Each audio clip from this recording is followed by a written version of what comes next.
I have a boyfriend. And I know, it's very serious, guys. We live together. And I know he believes in me because he makes me pay rent.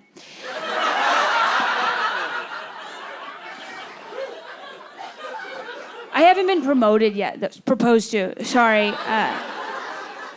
Because no matter how much I squeeze, he still pulls out.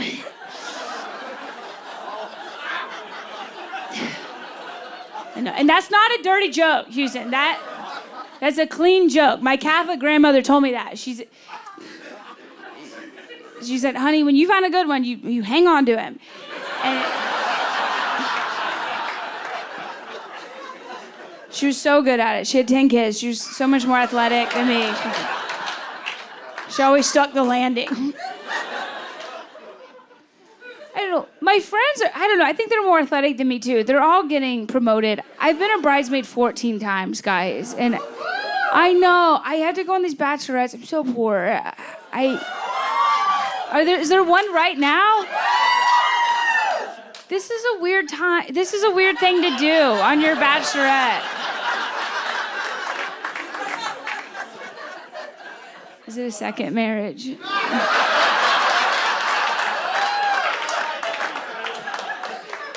I mean, it's fun. I like it. I like it for you. But you're at a comedy show in an attic on a Friday night. It just kind of feels like you're like, we spent a lot on the first one. Maybe we scale it back. Maybe instead of strippers, we listen to a woman talk for an hour. And that's sad, you know, but maybe you'll nail it on the third one. Sorry, I did mess that up. I'm sorry. I know we're not supposed to say maid anymore. I've been a bridal intern 14 times. You two get me.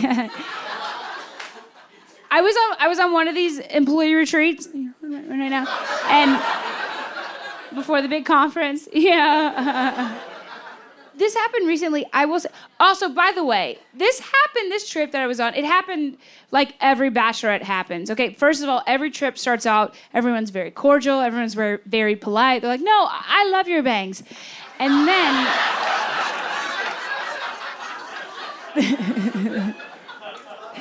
and then everybody gets triggered after a certain point. You know, for me, it's always the morning after drinking. You know, you're so hungry, right? And you're at brunch, you're ready to chow down, you know. And the girl before you, all of a sudden, she starts to decide she's not going to be herself anymore. You know, this is the day. She's going to be good, you know. Oh, you're going to be good now, Mary Paige, huh? Now? Yeah, you think you can be good now? So she goes, I'm just going to have a summer salad, but could you take off the food? Replace it with wind.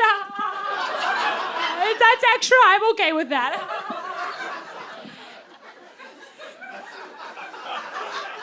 We, as women, then we get order guilt. So we all order itty bitty little salads, right? And then we all have to pretend. No, it's exactly what I wanted. I can hardly finish it. I'm so full on friendship. And then we go home. We have closet pasta. So I was on this trip. And I should say, guys, I don't mean to sound like I'm anti-brunch. I'm not. Listen, I love doing comedy. I love this, but my passion is drinking in the morning. I love brunch so much. I always leave brunch inspired. You know, I remember I was at brunch recently, and I was with a bunch of girls, and I remember this one girl, she was going on and on about herself. I hate her so much. She's my best friend. And I looked past her, and I could see my friend Caitlin, and I could tell she was really drunk, because her name's Caitlin with a Y. She was that kind of drunk, you know, where like her body was with us, but her eyes were back in Nam.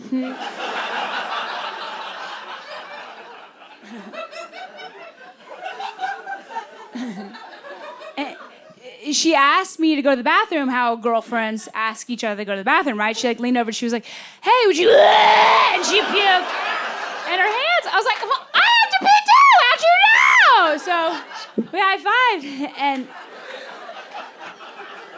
we went into the bathroom at the same time, and we came out at the same time. But she was wearing a romper, a one-piece thing, right?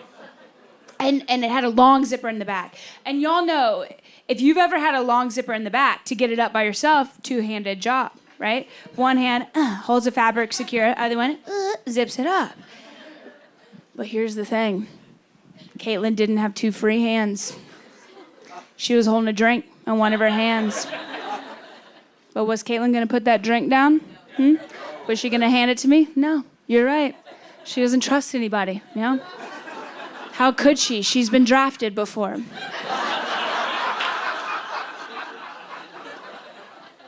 So, this is what this DIY bra did. She didn't even say anything. This is what she did. She just turned back around. She went back into the bathroom stall and she kicked open the door, right? And then she climbed up on top of the toilet seat backwards, right? Kept the door open and looked in the mirror. And with her one free hand, she just karate chopped that romper into her butt crack. Do you understand what I'm telling you, Houston? Sorry, we should get it for the discount tickets over here. They never get an up-close pic of this. Okay, here we go. Should get it for the deacons and the pastors over here.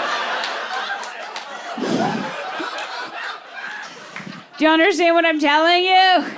Her butt was like, I got you, girl, and she just zipped that mofo up.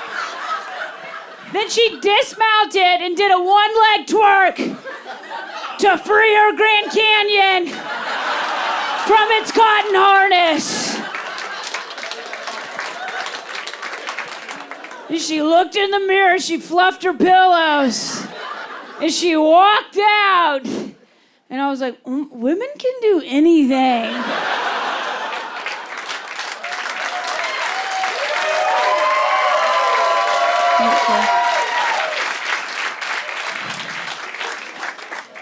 Sorry, okay, so I love brunch. Okay, I was triggered this day, all right?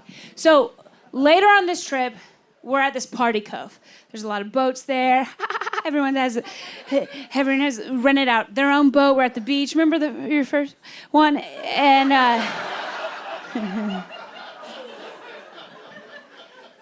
right, and there's like a bunch of people there, and they're drinking. Yeah.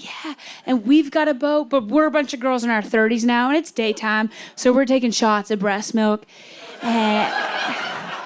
Don't knock it till you try it, okay? Let me tell you. If y'all are drinking tonight and you have a chance to take a shot of your friend's titty nectar, it doesn't matter how much you drink, you will wake up the next morning born again, okay? My favorite flavor is Sarah.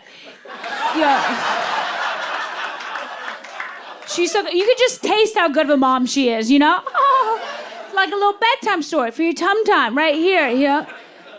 Oh, I should say, do not try Christine. There's something about Christine. You can tell she still does cocaine. So anyways, okay, so I'm on this boat, right? And I'm feeling a little tipsy because Sarah forgot to pump and dump. And we look over, and there's another boat full of a bunch of girls, and you could tell they're on a bachelorette trip too. But you could tell they were younger. Because they're in their bikinis.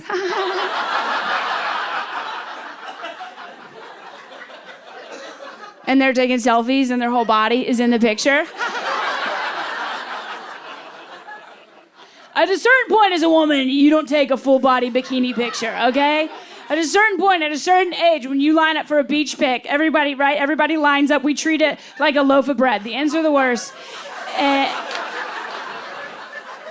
we'll go, waist up! And then we'll slowly start backing into the ocean till about right here. There we go. Try one more. Yeah, there we go. Mary Page is like, I like my bangs in that one.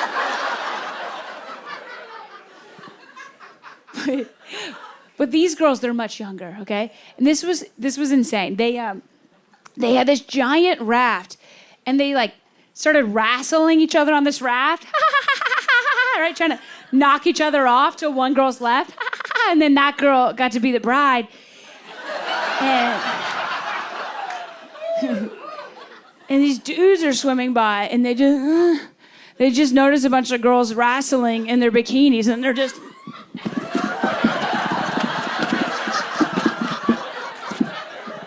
short-circuiting, right? They've never seen anything like that because they're from Shreveport. So...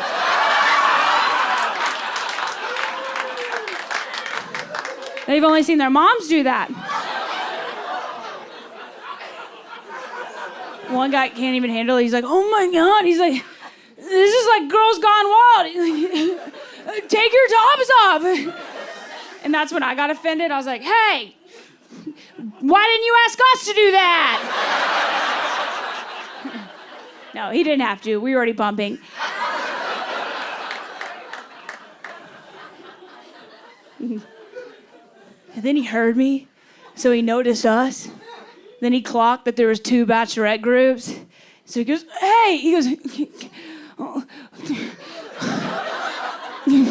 why don't your bride fight their bride? And then all the guys were like, yeah!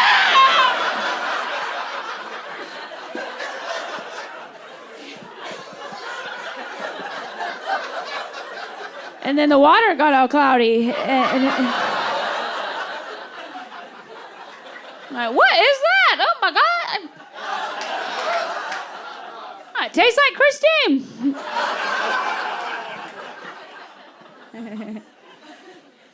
But our bride, she wasn't having it, right? She's elegant. She's from North Carolina. She goes, no. She goes, I won't fight. She goes, but I'll offer up one of my maids. And then, of course, she just pointed to me because I don't have kids or eyelash extensions. I should tell you guys that joke used to be hair extensions, but...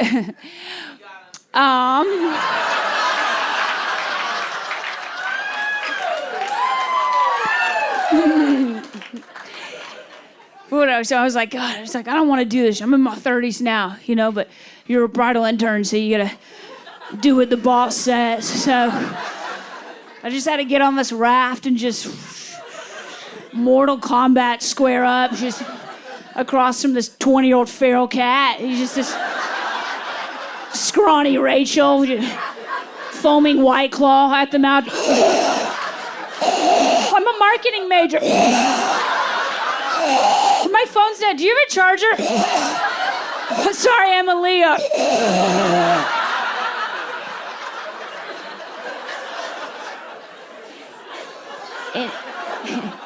It was one of those moments in my life. We've all had this moment where you see somebody younger and then you realize how much you've elevated as a person. I was just looking at her like, bitch, I used to be you. Do you remember in your 20s when you didn't eat because you were trying to stay scrawny because you're trying to find a mate, because you needed shelter, right? You didn't want to live with your 17 roommates anymore, But I was like, now I'm good. Now I live with an accountant in the suburbs. We got an Instapot, you're not horny anymore. You don't have to pretend like you like butt stuff anymore. Now it's all like prepared. You got sexy time circled on the calendar every other Tuesday. He comes home, you clock in, you do your 3 positions, you clock out, you're like, whoa, 4 minutes, 12 seconds. That was a long one, We're gonna have to use the massage gun tonight. So anyways, I was like, I've been out of the game. She's gonna take me. Sure enough, I had to square up, right? And when they said go, she lunged at me, but then she slipped off me because she's still in her 20s and wears tanning oil. And I'm in my 30s now, so I have SPF 90 and Botox in. So I didn't move a muscle. When I just got her in a headlock and I just whispered, forgive your father. And she slipped on her tears and fell in.